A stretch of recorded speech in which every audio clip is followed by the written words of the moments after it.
Okay, guys, we have a litter of puppies here. And today I want to talk about some of the challenges that we've been having so far. One, we put these puppies in the basement, and because it's 13 degrees and we have the heat on, we were not able to get the temperature of the basement up. What does that mean? You need to have the room temperature at about 90 degrees, 85, 90 degrees. That's what the room temperature constant needs to be when you have these puppies. Now, normally we can get the basement to about 75, maybe even 80 degrees. But because it's 20 degrees maximum, and really it's like 13 degrees outside, we haven't really been able to keep them warm enough. So we struggled for the first 24 hours, maybe even, let's say, 48 hours or longer, trying to keep these guys warm. And they just weren't eating right, and they just weren't doing what they're supposed to do. But normally, I don't have that issue as long as I have a heater. But what happened was, as you can see, this is a brolic dog. This dog is barreled. After it had its puppies, its body is still thick.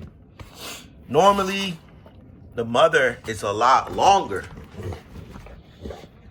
with a lot longer legs. So the mother is able to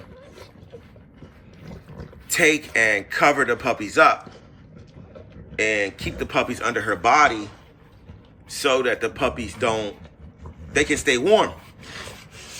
But her body is so thick. When you're trying to create these large, extremely supersized bullies, her body is so thick that it cannot put the puppies under her body.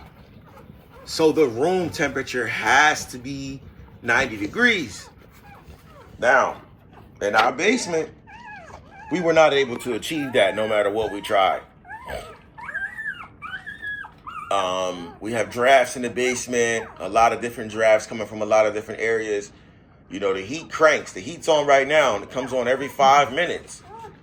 And it's cranking hard, but it still wasn't able to keep them warm. So next, we have an issue.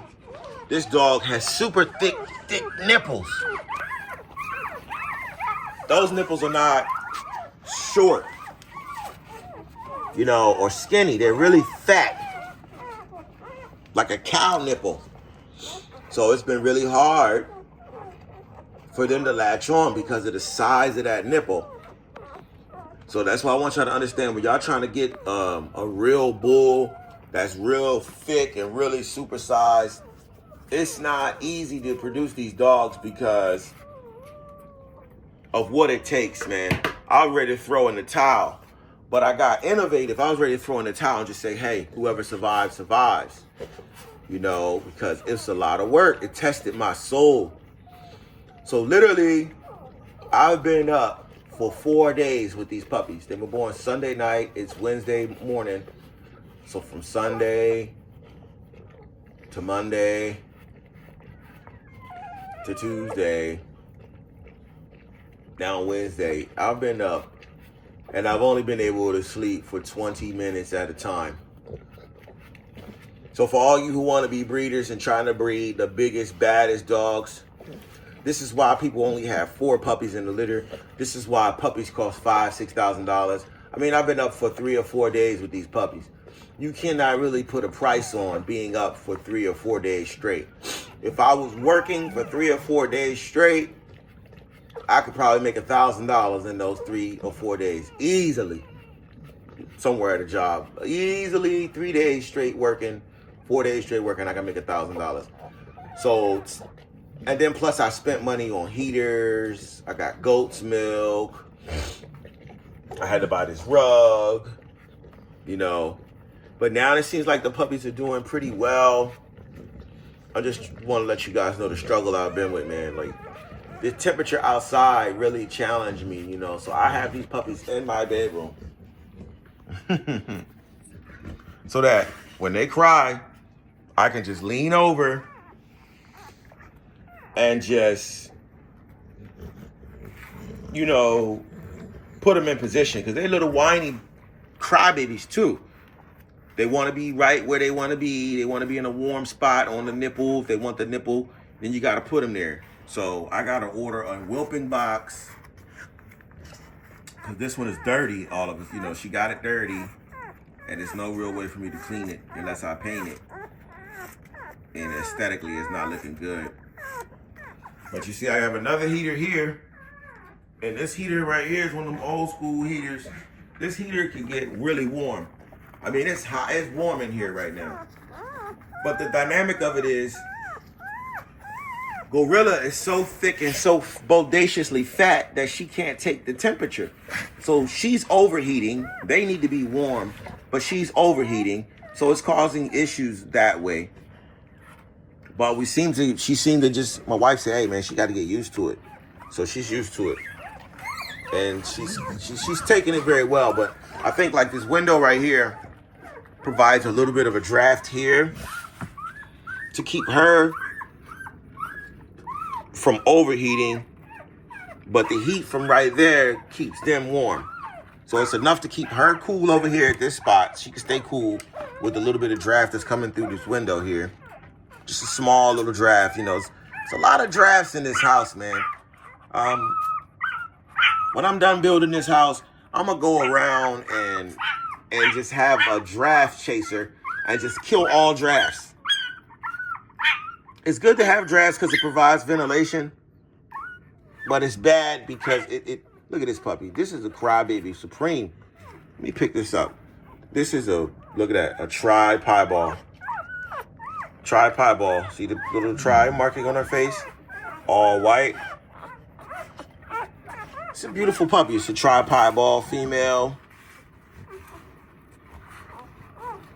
This is baby King right here. This is the strongest puppy, guys. He's just a completely lilac guy.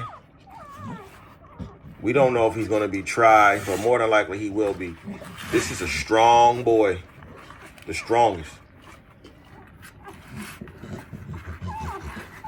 And then we got an all white and lilac female. Or is this a male? It's a male. Big wide face. Big bone dome. And then we got the puppy that we're going to try to keep, which is Trapzilla. We named him Trapzilla. He's the second strongest puppy. He got a poo. Look at his mom cleaning his butt. She's a good mom. She's trying her best. Yuck. That's one thing you guys don't know. Puppies cannot poo without their parents. Yucky. That is just disgusting. Ugh. But just show y'all some of this stuff, man. And I got ice all in the yard, guys. So I got to go outside with an ice pick and chop the poo up.